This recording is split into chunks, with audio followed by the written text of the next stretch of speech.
The group is focused on the national and economic security challenges we face in dealing with China as it relates to the commercial maritime industry. Shipping is at the intersection of trade and transportation, of national security and economic security. Our first conversation in this series was with Admiral Mark Busby, who focused his discussion on Sealift and national security, and you can find that discussion on the Hudson website. The focus today is on shipping and economic security, and particularly the concern that China might have or obtain the power to weaponize, and that's an overused term these days, but I'll use it, to weaponize control over the international maritime supply chains. Most experts would say that if that were to happen, if China were to gain that power and use it, the potential harm to the American and global economy could be catastrophic. So we are delighted to have with us today Chairman Peter DeFazio, who represented Oregon's 4th Congressional District, the Purple District along the coast. He began congressional service in 1987 and retired just 10 weeks ago at the beginning of the current Congress. He served on the House Transportation and Infrastructure Committee for his entire tenure and was chairman of the committee, which is the largest committee in Congress, for the last 4 years. Many accomplishments over 36 years, Mr. Chairman. We don't have the time to go over into many of them, but I can say from personal experience that I've always appreciated your deep understanding of the maritime industry and among many other subjects. So thank you very much for your service in Congress and your commitment to doing the job the right way, and welcome. Thanks, Mike. Yep. Appreciate it. Thanks for the opportunity. How is retirement so far? It's a work in progress. Well, we're glad to have you with us. We're going to get right into the conversation, and the door we're going to use to get into it is on trade policy. And this is going to sound a little bit like a confrontational question, but I'll ask it anyway. You told me earlier that you opposed every free trade agreement that came before Congress in your 36 years. You might have found one or two that were okay, but all of them, and that included most favored nation treatment for China and China's accession then into the WTO in 2001. Can you tell us why? Tell us what your thought process was. Well, I studied economics in college and graduate school, and to me the theory of comparative advantage didn't make much sense in the 20th century, or now in the 21st century. Most of our trade has been based on that. And secondly, a lot of our trade was colored by our, coming out of World War II, where we had the Marshall Plan. We were the only industrial power in the world. We controlled the seas. And it was like, okay, well, we'll allow a lot of concessions to other nations in order to move things along. But it really came to a point with me with NAFTA. Clinton and Gore are selling it, 500, 600,000 jobs in the U.S. And then I looked at, Mexico's total GDP, if they spent every penny on American goods, was less than the state of New Jersey. And I said, how is that going to create 500 or 600,000 jobs here? It isn't. It was all about going across the border to access cheaper labor, lack of environmental standards. And then Clinton was having trouble passing it. And finally, since labor and environmental standards weren't in it, they adopted non-binding side agreements to get some Democrats to vote for it, and it passed, but not by a huge margin. So, in the EU, they did things differently. When Portugal wanted to come in, they said, wait a minute, you're low wage, your court system, your labor protections, your environment, you've got to bring all those things up before you can join. And they did. And the EU made them. It took quite a period of time to exceed. We just instantly said, okay, here's a country that there's really not much rule of law, no judicial system, no labor protections, no environmental enforcement, and we're going to enter into a borderless agreement with them regarding the production of goods. It was just a way to outsource. And then when China came along, with Clinton, we would just come out of the Soviet Union had collapsed. And so it was this sort of, 10 years before. So it was this rosy period of, democracy and capitalism is ascendant. We will bring China along. We'll bring them into this by, allowing them to have MFN status, permanent MFN status, and then exceed them to the WTO, and they'll follow the rules. Well, I never believed they'd follow the rules, and of course they haven't. At least before, when we had MFN on a limited basis, most favored nation status, we could set the time period over which we would renew it and say, okay, well, if in 2 years you don't deal with these abuses, we're not going to renew your status. But we made it permanent. And we made it permanent because the U.S. companies who wanted to move to China, which had even cheaper labor, wanted assurances that their investments would be protected indefinitely. So we made it permanent, and that was a huge mistake. So granting full trading rights to China was a mistake. Over indefinitely, by going to what we now call normal trade relations. Right. Yeah, I used to call them MFN. Right. And I think there's a way to deal with that, actually. And I would reconsider moving them either back to an annualized or multi-year most favored nation status, or even revoking their PNTR. And we've already imposed a Section 301 tariffs on them. And we've found that those tariffs did not cause a huge run-up in price here because they manipulate their currency down, and a lot of their industries are subsidized.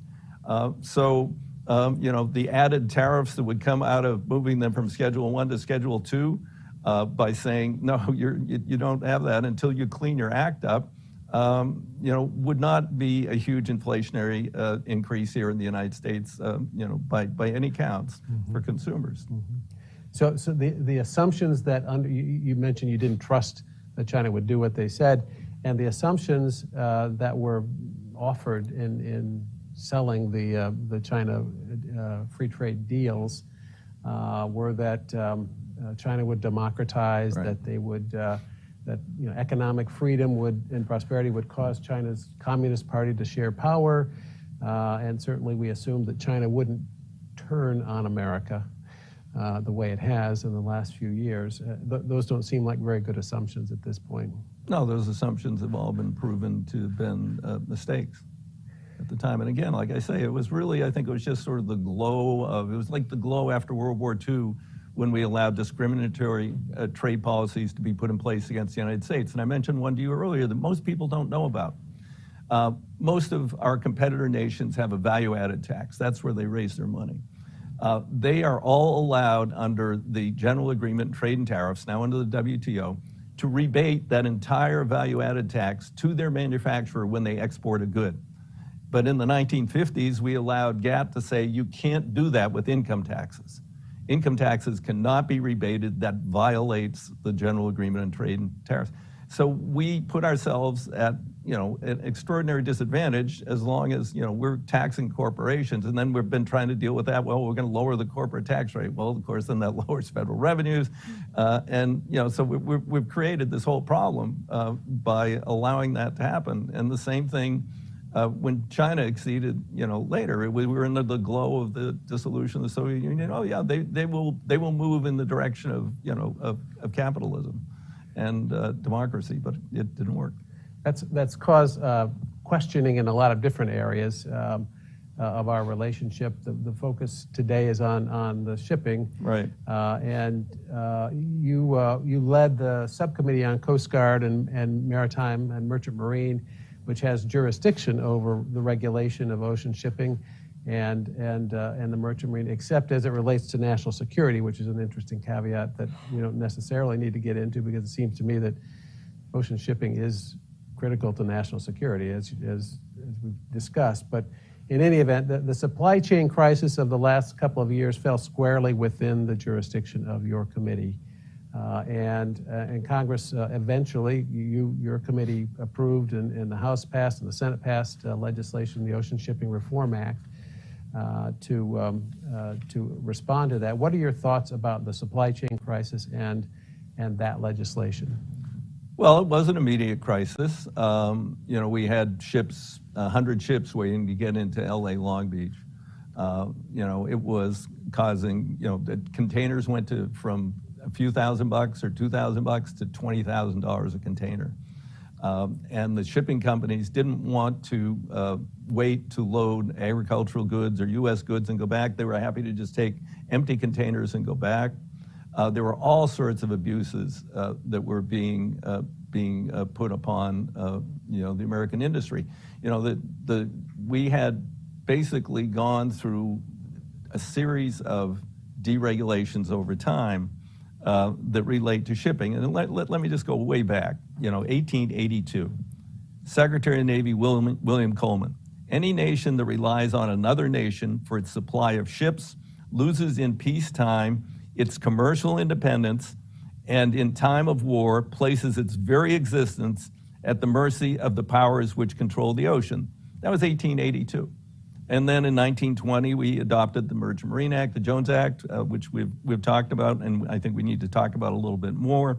World War II, lead up to World War II in that, we had a U.S. Maritime Commission, built, 6,000 ships, and then at the end of World War II, we started to pull back. The ships were becoming obsolescent. We sold a lot of them overseas. They went under foreign flags. And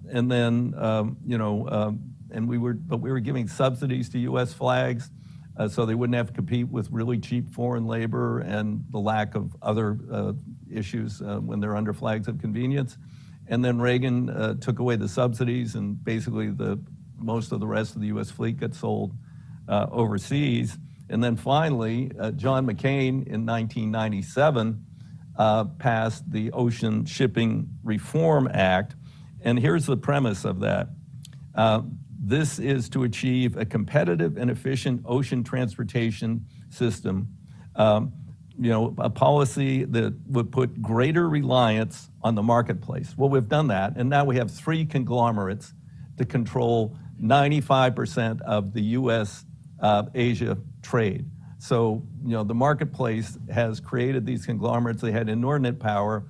They were doing very abusive things. They have demurrage charges. One company controls the truck beds to take the containers off the port. They said you can only use ours, but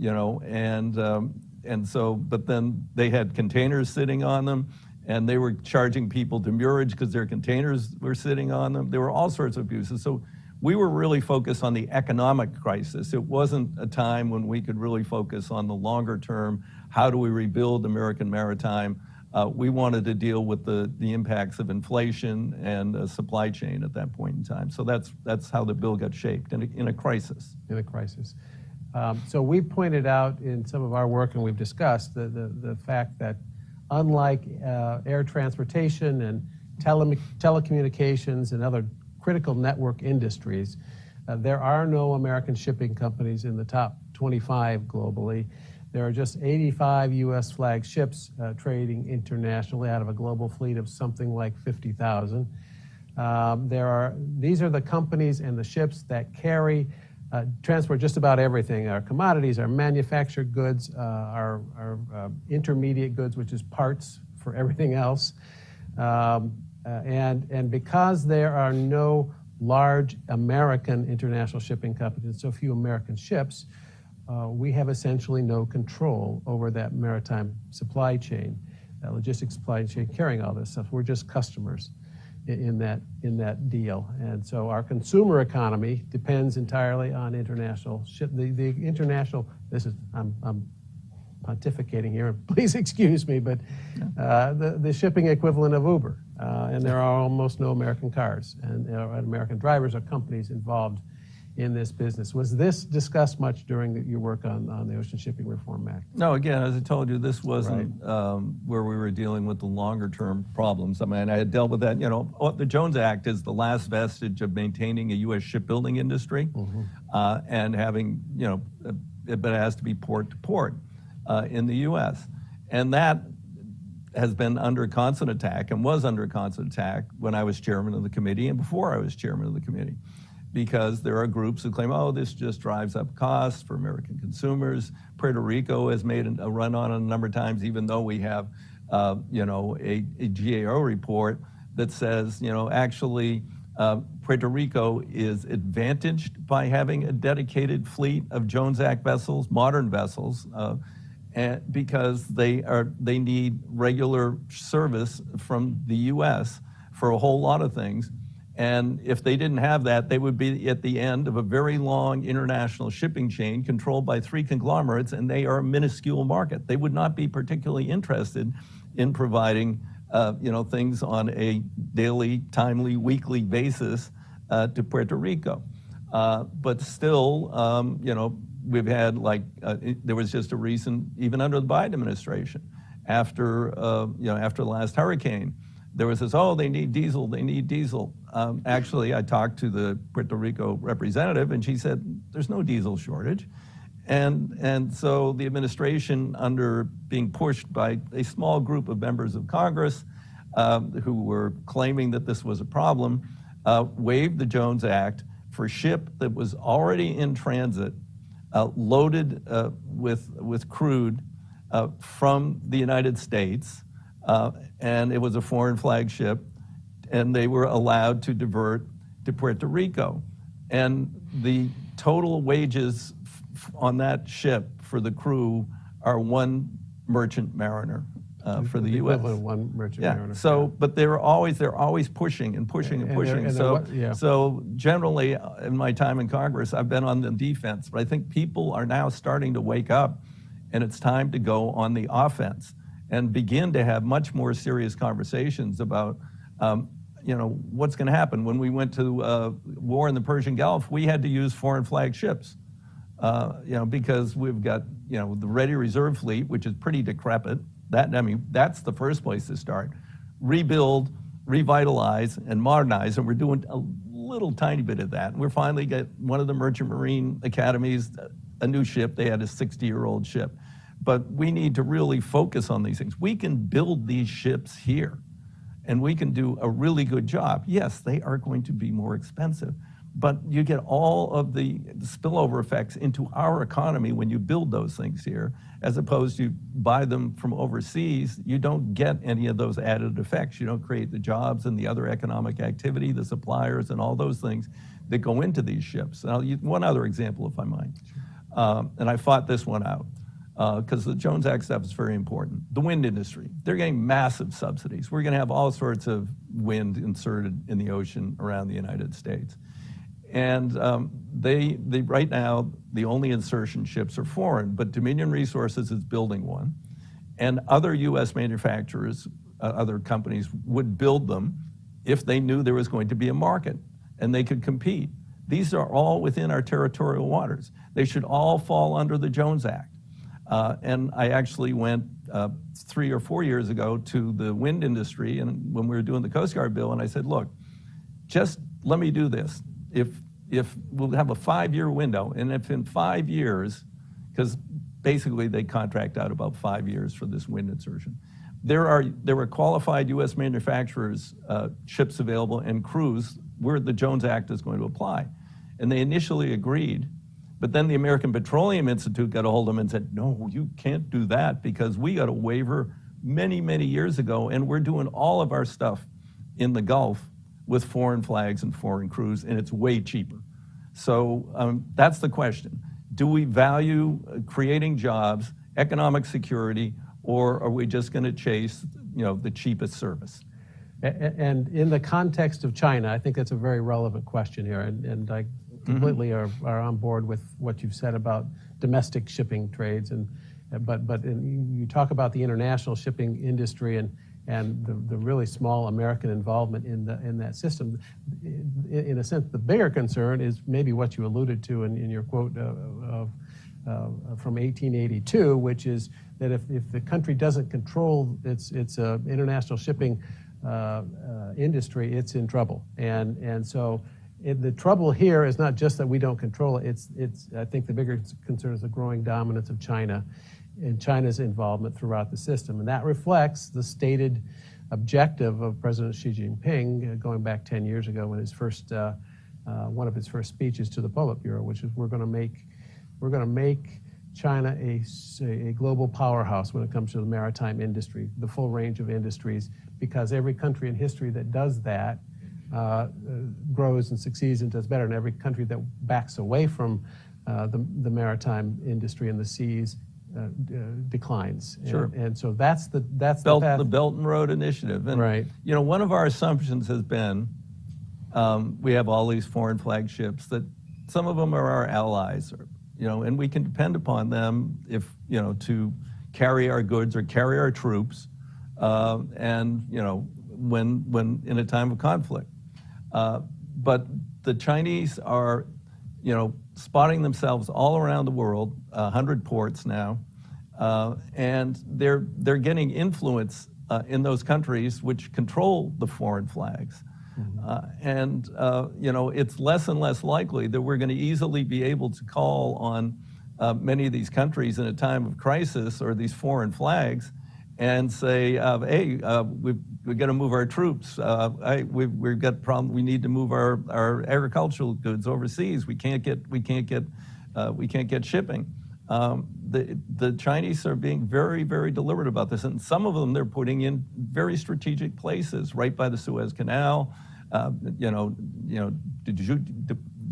Djibouti, yes, yep. Sorry, Djibouti, and now Haifa. They've got a contract to run the port at Haifa where the 6th Fleet is domiciled, and now they're going to know the movement of everything in and out of that harbor. And we didn't even get into cranes yet. We might want to go there. Okay, well, I've got a few data points I want to run by you. Stop me anytime. But China state-owned shipping company, COSCO Shipping, is gunning to become the top container carrier in the world. It's one of the 3 conglomerates you mentioned. Again, no American company in the top 25. China has half the global order book for ship construction, compared to less than 1% for U.S. shipyards. 96% of shipping containers are made in China. Around 80% of shipping cranes, gantry cranes, ship-to-shore cranes, are made in China, and the Pentagon is concerned these cranes can be used to spy on our supply chains.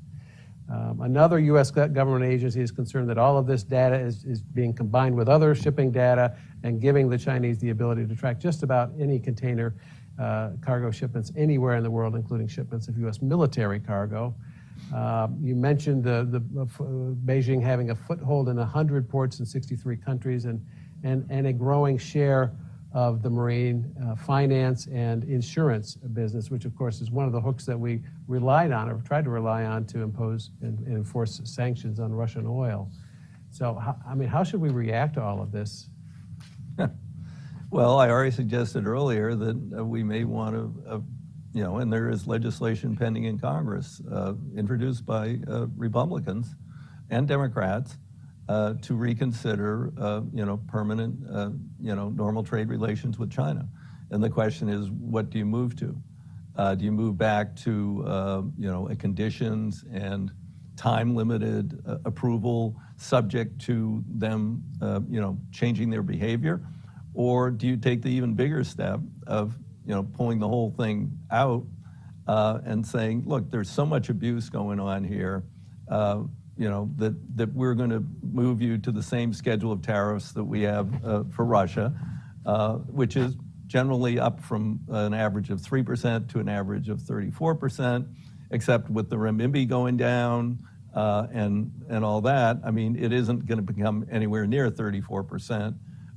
And I think I mentioned earlier when there was a lot of press about this. There's a Buick made in China, and when Section 301 was applied, it's 24% tariff. They said, "Oh my God, the prices are going to go up by $8,000 here in the United States." Well, no, the renminbi went down, and the Chinese subsidized the industry, and the price of the Buick imported into the U.S. actually went down, despite the 24% tariff. So it seems like we're going to need a really, really substantial club to deal with this, and we can't let it go on much longer. And at that point, we will be totally captive. Well, so just to sort of take you to recent action, the Microchip Act. The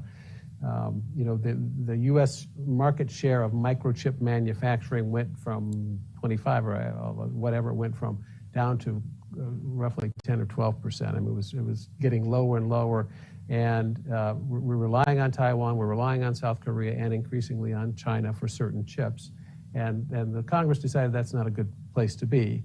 But we had at least 10% of the market share there. Is there, thinking about that in terms of the maritime industry, the American maritime industry, yes, we have to get better relations with China, a firmer footing for the economic and the trade side of things. But in terms of starting to regain some footing for the American maritime industry, we're below 1% now. Is there a path that we should be considering that would get us toward a more meaningful market share? Well, I think there's some minimal number of U.S. flag international carriers that we need to protect ourselves. And like I say, we used to, we built a lot of the bottoms during World War II. Then we used to give them a subsidy to deal with, the fact that they're competing against this incredibly inexpensive foreign labor. And the other things with flags of convenience. So I think we need to have, and I think that this may be a conversation that's, armed services, homeland, more than the Transportation Infrastructure Committee, to talk about what is the minimal merchant fleet we need. I mean, if we're, let's just assume that that what's worked in the past is, like with the Persian War, that we can go to some of these foreign flags and say, hey, we need these ships, and they provided them. But let's maybe make the assumption, with the Chinese growing influence in many of these countries with the foreign flags, that if a conflict's coming, they might just influence those countries not to cooperate with us. Yeah. I think we should be making that assumption and talk about what's our minimum, what do we need? I mean, I started with the ready reserve fleet. I mean, that's an easy thing. I mean, that is there specifically for the military, ro-ro ships. They need to we need to increase the supply there, and we need to update those ships. I mean, that's like a basic starting point. And then we have to emphasize, training mariners in this country too. Yeah, we have a big workforce challenge there. Also, I think the Admiral Busby talked about the Sealift Need, which is now, we have 85 ships in international trade. He put the number at 250 as being a reasonable number to really cover what a realistic sealift requirement would be in light of what you mentioned in terms of foreign flag, balking, ships not responding, and attrition. These are contested. These would be operating in contested waters, and then without U.S. total dominance of the airspace, so we would lose ships. And we need a lot more ships, and we need some ships for what we're talking about here, which is the economic side of things. And we need to question the basic concept of flags of convenience. Yeah. I mean, Mongolia now is getting a lot of revenue through flags of convenience.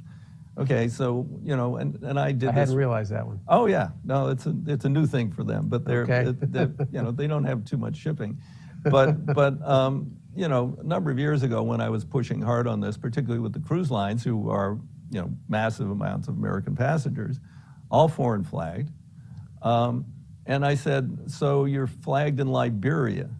And Liberia happens to be the registry is somewhere in, I think it's Herndon, with a bunch of ex-Coast Guard flag officers are the registry for Liberia. But it's really great because it's really cheap. You avoid taxes, you have, your registration fee is really low. You're not held to our standards in terms of crew and equipment and all those sorts of things. And so I said, so what happens the next time someone hijacks a cruise liner on the high seas? You're going to call the Liberian Navy to come and assist? There is none. So, I mean, this is an absurdity, what we've allowed to happen here. And it almost happened in aviation. They started to try and do it in aviation. Something called Norwegian Air relocated, based itself in Ireland with weak labor laws, and they were going to fly planes to the U.S. crewed by Malaysian pilots and Singaporean flight attendants under contract, and said that they were going to try and create flags of convenience. Luckily, they collapsed, during the pandemic. But this is a model we do not want to replicate anywhere else. It's been a failure for us. I mean, imagine if we lost the U.S. heavy lift fleet. We have what's called the civilian reserve, air fleet, and we subsidize the wide body planes to a certain extent so that we can call on them to carry our troops overseas because we don't have enough airlift capacity in the Air Force to do that. So, I mean, these are all just big red flags that are being waved. Yeah, yeah. Your point about the aviation industry and the differences there is a really important point. The aviation industry is structured totally different than the maritime industry. The maritime industry, if you're sort of willing and able to meet certain safety standards, you're eligible to operate in international trade. You can bring. Yeah, but there's questions whether they really meet those standards a lot of times. You know that. I'm sure that's true. But in aviation, there's a controlled system. It's competitive. It's a very, very competitive system. But it's also controlled. So if an America gets landing rights in a country or vice versa, it's an American flag airplane that gets those rights, and not a flag of convenience airplane, and that's just not the way the international shipping system works. But back to the flags of convenience. I was fought, and we got involved in a scandal in the Philippines about 10 or 12 years ago, where anybody could buy papers at any level. You want your captain's papers? There you go. You're a captain now. And they were running this marketplace. It finally got clamped down on. But you're saying, yeah, well, flags of convenience.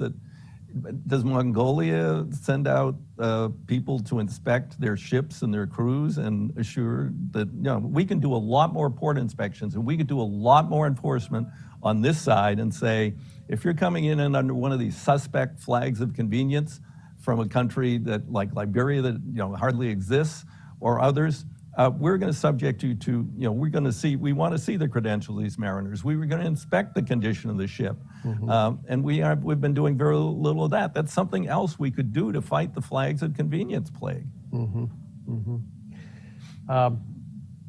You mentioned American allies. I mean, it seems to me that when you look at the total system, getting back to China here and the concerns we have around the degree to which they have control over so many segments of the international shipping supply chain, from shipbuilding to crane construction to information to operating the ships and crewing them and so on, that to me is a major concern from an economic security standpoint. They could decide if they have the power, if they acquire the power to exert control over that supply chain.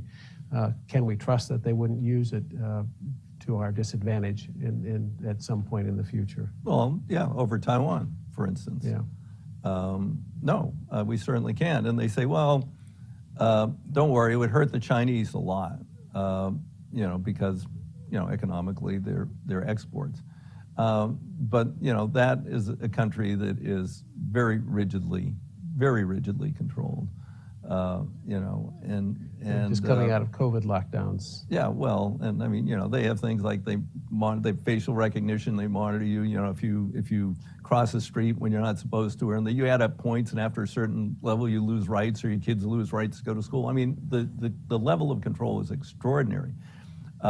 In the U.S., I mean, if suddenly all these goods disappeared, then there would be havoc. There would be. I mean, I don't believe that they wouldn't use that tool as they get more and more and more dominant. And it seems to me that it's something that could sort of escalate. You could start at a certain level. They could start at a certain level, imposing economic pain, and ratchet it up depending on how things go. And ultimately, if they, I think if they completely shut down the system, it would be catastrophic for everyone.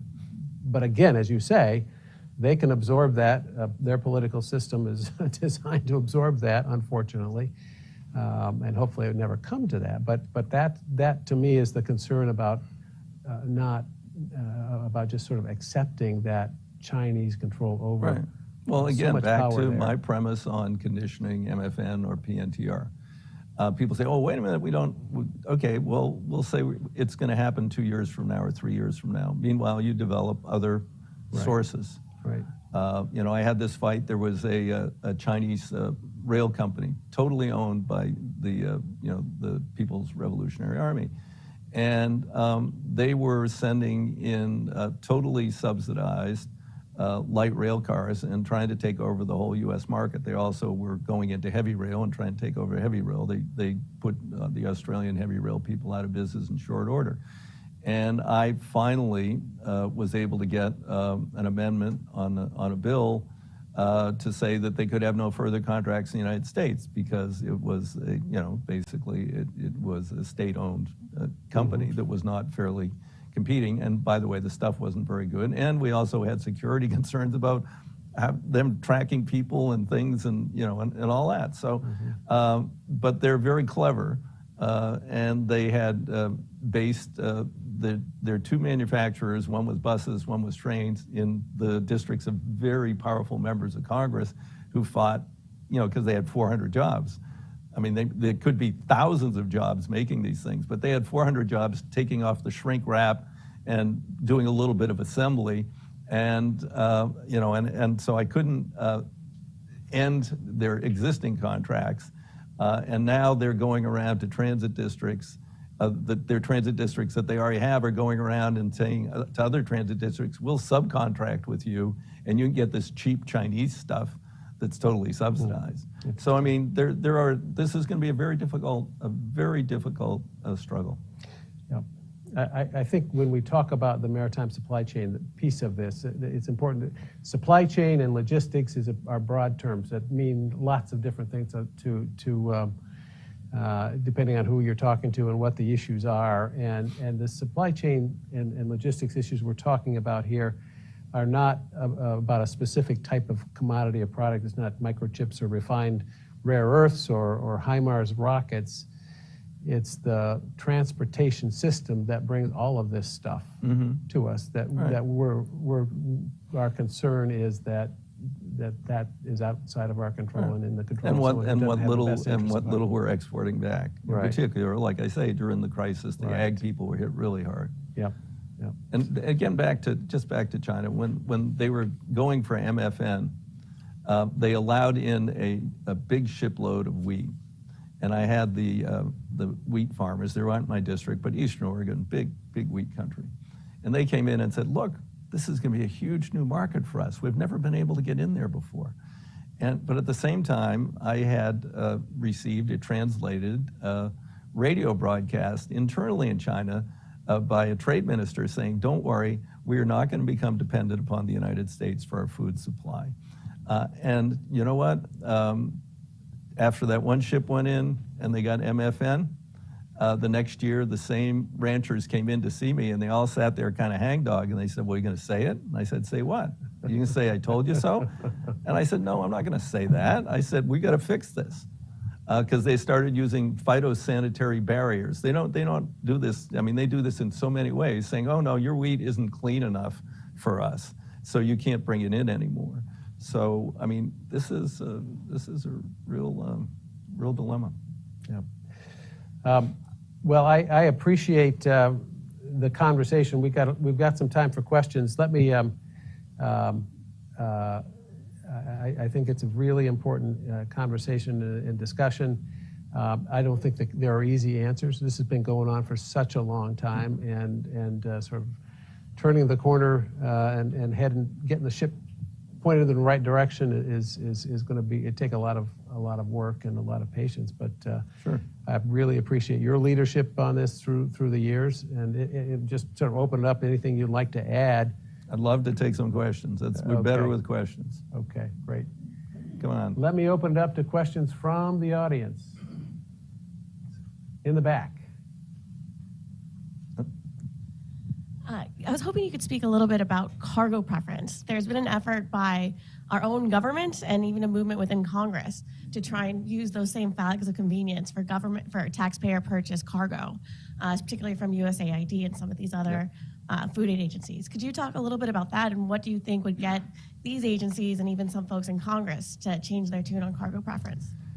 Yes, we've had to fight that because the NGOs, non-governmental organizations, get involved and say, hey, wait a minute, we could supply more at a lower price if we use these foreign flag ships. That's been an ongoing off and on struggle over the last, decade or so. And cargo preference definitely needs to be tightened up. More questions? Wow. I'll do one. I'm just thinking as we're talking about all this. Wait the mic, please. Yep. Microphone. He's going to give you a microphone. Just thinking as we're talking on all of this, as you said, we have become very, very dependent on China, right? We can go into any store within a mile of here and find 100 million things made in China. And so obviously we're, as consumers, very dependent on these things now. So not really trying to be confrontational, just how do you balance that? Because obviously there are national security concerns. There's also concerns to consumers. So which do we take more seriously? Yeah. Good question. Very good question. Well, the question is, can we mitigate it and balance it and deal with I think the national security has to ultimately trump, but you have to figure out how we're going to get there because of the dependence. Now, there are, people are beginning to reshore under policies that have been adopted by Biden, and the CHIPS Act is going to cause reshoring with incentives. Others have just decided to reshore because they experienced that meltdown during COVID, and they say, well, this could happen again. So they're reshoring to some extent. But we also have to be looking at other areas of the world who are not hostile to the United States as potential suppliers in the future. And that's going to take time. It's going to take time here to get back up in chip manufacturing and other areas.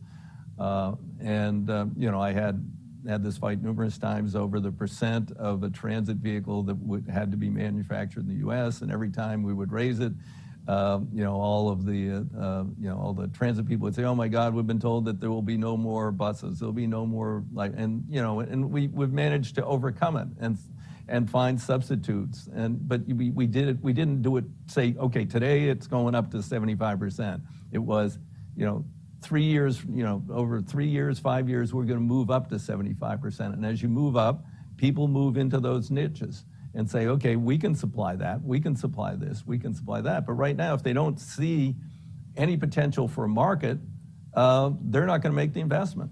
And it's just like what happened with protective equipment. If that wasn't a wake-up call. And it turned out during the pandemic, I found out that a guy in Texas, I read an article in the Wall Street Journal, had bought an old 3M plant, and he had 6 lines. He could make masks, N95s, and only one was running.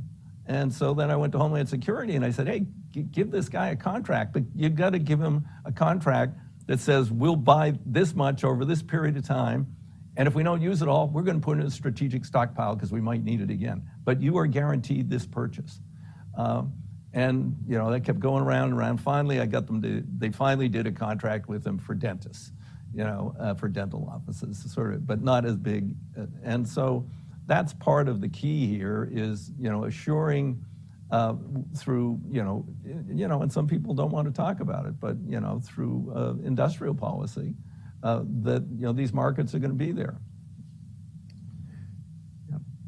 A very good question, and I appreciate your response. The other thing I would add is that when you look at some of the things we're talking about on the maritime side, again, the market share that we see, for example, in container construction, 96% in China, 80% on ship-to-shore cranes. We wouldn't tolerate that in this country under the antitrust laws. We wouldn't tolerate that kind of concentration. And yet, because they're outside the United States and different corporate entities, I'm sure, that we seem to be sort of paralyzed to do anything about that. I mean, if everybody played by the same rules and so on, that there might not be the kinds of issues we're dealing with now, but they don't. But that's my impression. Well, state-owned enterprises should, Right. We can and should be, tariffing, we do that under existing law. more regularly state-owned enterprises bringing things into this country. I mean, that's the People's Republic of China government running those companies at a loss for the most part until they get enough market share and they take over and no one else is making it, and then they can jack the price up. Yeah. And that's ultimately going to happen with some of these things. Yeah. Yeah. I mean, okay, it's a bargain now, but what happens when they've got the total market and you're totally dependent upon it? Good. Question back there? Oh, thank you. Thank you for this wonderful conversation, and I'm just interested to learn more about the competition between U.S. and China in certain countries like South America and Africa. Can you talk more on that? Thank you. Did you hear my question? Is this working? The work that China is doing with other countries in South America. Yes, the competition between so on. China and certainly an America. Example, that would be yeah. brokering the deal between Iran and Saudi Arabia would be the current event sort of element there. Well, I mean, China's doing, a lot. I mean, they're building infrastructure around the world. They generally bring in most of the workers, and these things are not free, and a number of them have either deteriorated, not worked out, but these countries are then on the hook to China for the loans they took from the Chinese, and this is a pretty regular occurrence. It's happened numerous times in Africa and elsewhere where the project ultimately failed, but they still have to pay the bill. So,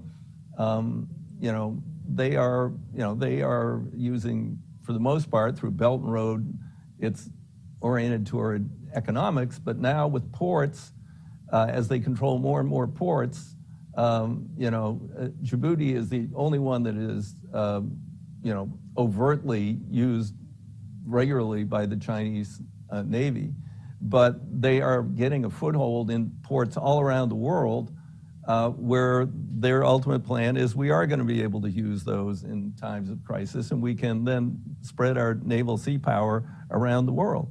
So, it's an interesting diplomatic, economic struggle that's going on. And, the U.S. has pulled back a lot on those sorts of things overseas, and we've left the gap.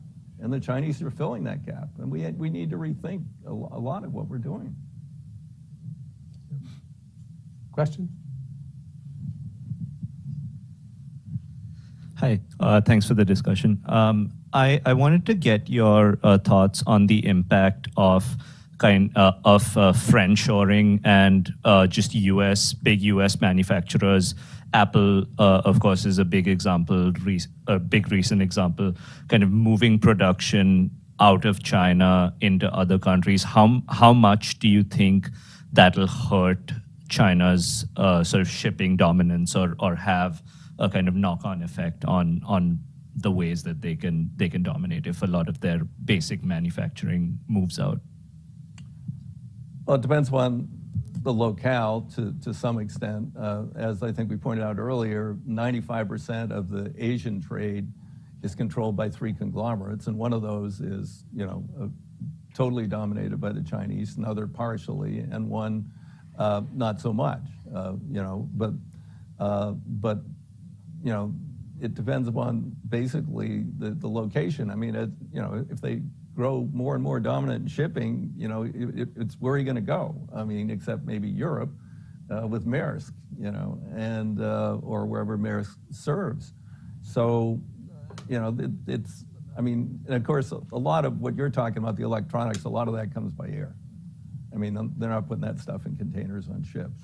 So that hasn't been as much of a problem, except, of course, during COVID, when, flights were grounded and all that. So, that is something that at this point in time where, they can't dominate. And we can, U.S., FedEx, UPS can pick the stuff up and bring it here to the United States for a lot of those consumer goods you're talking about. So in that case, it will work. When you get to bigger, heavier items that have to go by sea, it's going to be more difficult. Like, for instance, if someone was to begin to really compete with the Chinese on, the ship-to-shore cranes, huge, And so those are all, they all have to go on. In fact, they have to go on special ships.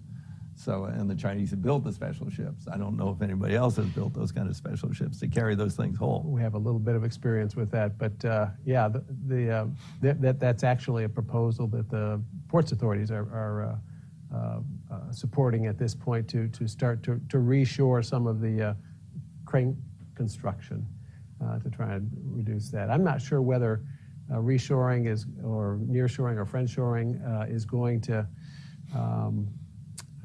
Well, the more it happens, the more it would, and the more the threat that it continues to happen, the more likely it is that the Chinese will, play better. They'll play by the rules more. So there's less vulnerability to our supply chains when that happens, I think. And so we've talked about Central America based on my experience. The benefit of going there, you get the lower labor rate.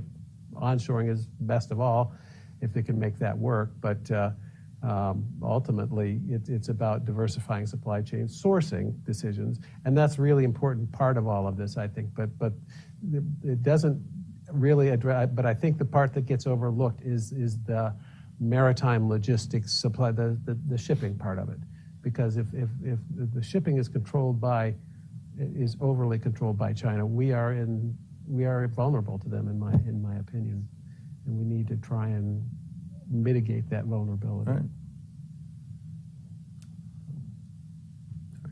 There's a gentleman in the middle there. Oh, okay. Then that guy would be next. Right. Okay. Yes, thank you so much for the discussion. So I just want both of your thoughts on IPath. And IPath is basically on building this resilience, supply chain resilience, especially for Southeast Asia. And then you mentioned about the Philippines, and most of Southeast Asian countries, still have problems with standards. And on the U.S. side, there's no talks on tariffs. There are a lot of markets potentials in Southeast Asia, and they want to get into the U.S. market, but there's no discussion much on tariffs. So, what are the alternatives that the United States can offer to Southeast Asia? And I know this is a very difficult question to tackle, because I'm originally from Thailand, and so we have not have FTAs directly for the U.S. and Thailand. So, if there's any efforts, any thoughts on that so far in Congress? Thank you. Well, you're a little beyond my particular area of expertise on that.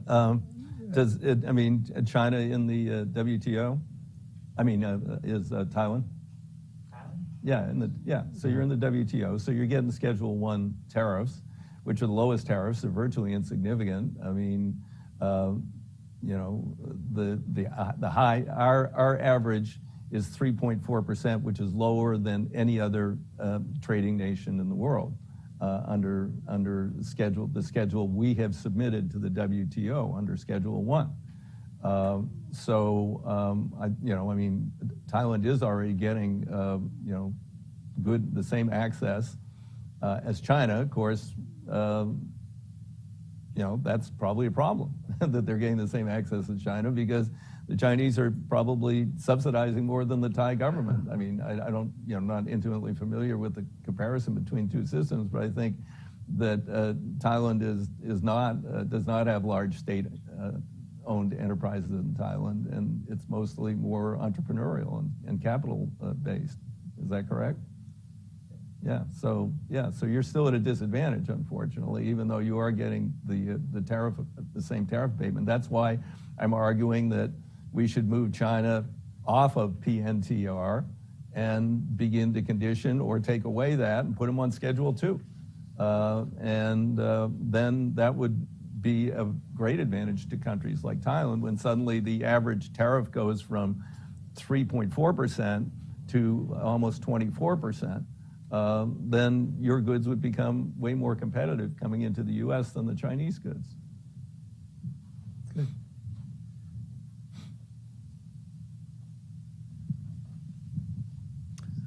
Thank you for the discussion today.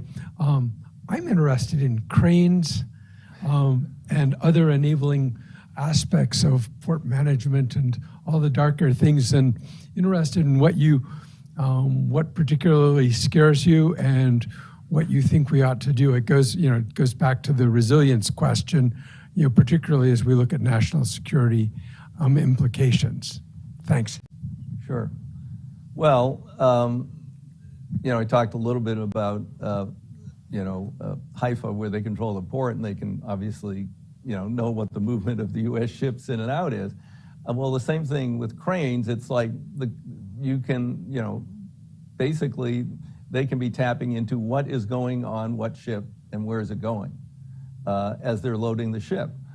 Which would, if we got into more of a time of conflict or something strategic or tactical we needed to do, unfortunately, they would have the intelligence right from that spot. Now, people say, oh, there's fixes, we can tape over the cameras, we can do this, we can do that. That's not the solution, just so we can get a cheaper crane. I mean, it's a bigger issue than that. And, we used to make cranes, beautiful cranes here. I mean, and we could make them again and not have to worry about what sort of, software is in them and what, and where it's transmitting the data as it loads the ship and what they're going to do with it.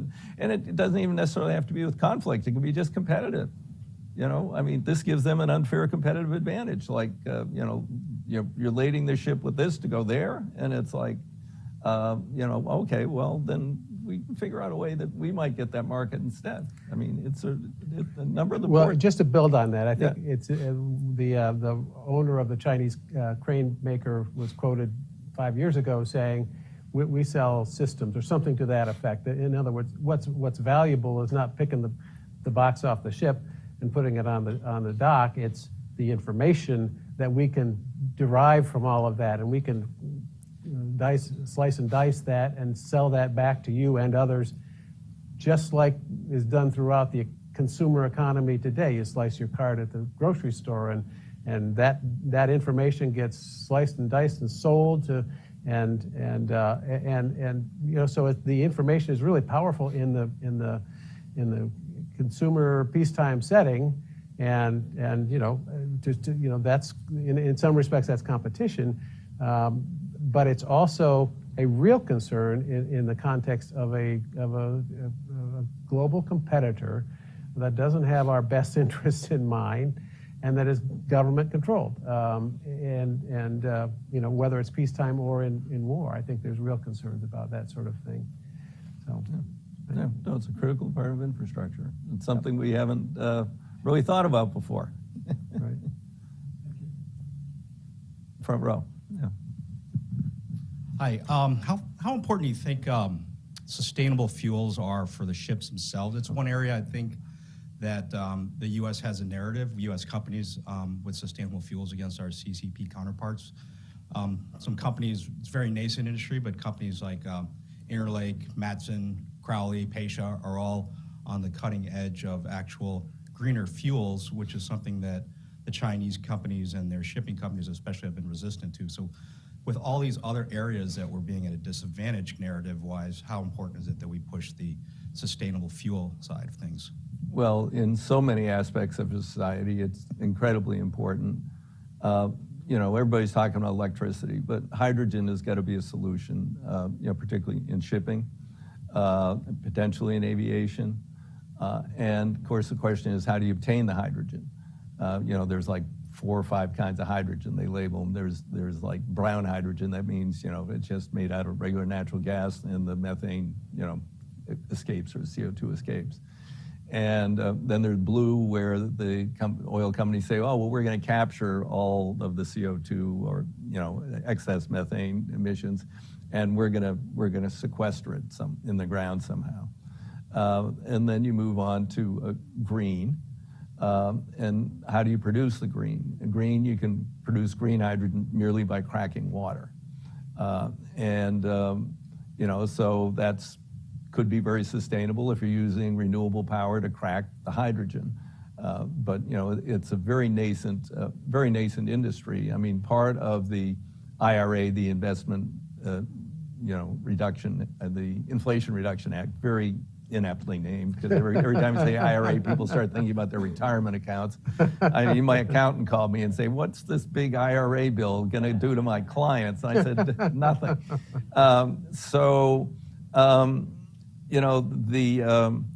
they're going to subsidize 6 hydrogen hubs, and there's a bunch of applications with all different technologies in different parts of the country.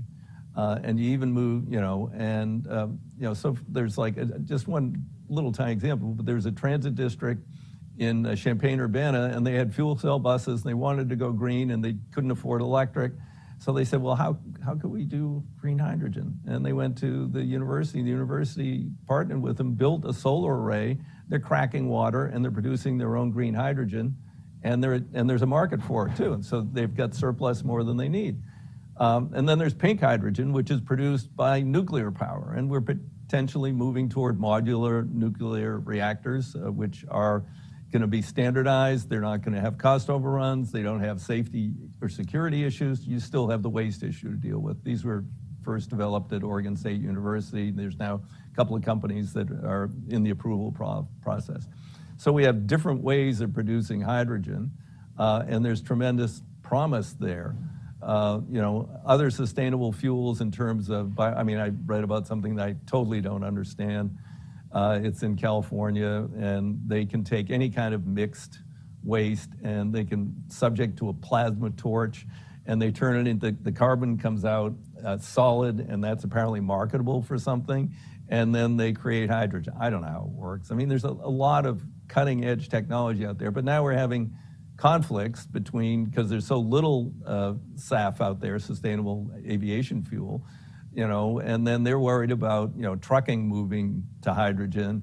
And so we've really got to get ahead of this, because electricity is not going to be the solution for aviation, even though some people are experimenting with hybrids.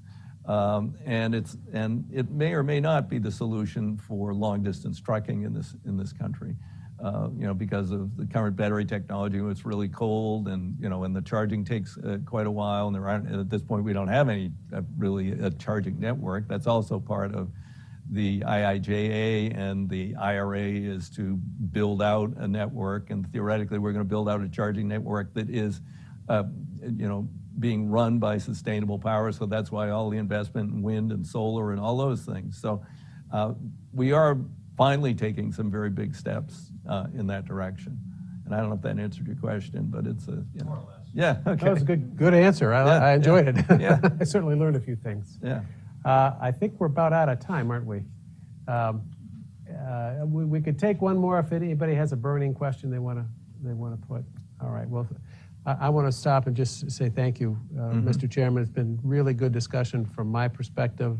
We've certainly learned a lot, and I want to thank you for your service in Congress and your dedication to this country. And you're a great example for young members of Congress coming up, and in terms of taking this seriously and doing the best you can. And you did a great job, and we really appreciate being with you today and learning from you. 36 years. I never expected to stay that long. We checked with the House historian before I retired. Out of 14,400 people who've served in Congress, I'm the 65th longest serving member. I don't know what that says about me, but anyway. Thank you so much.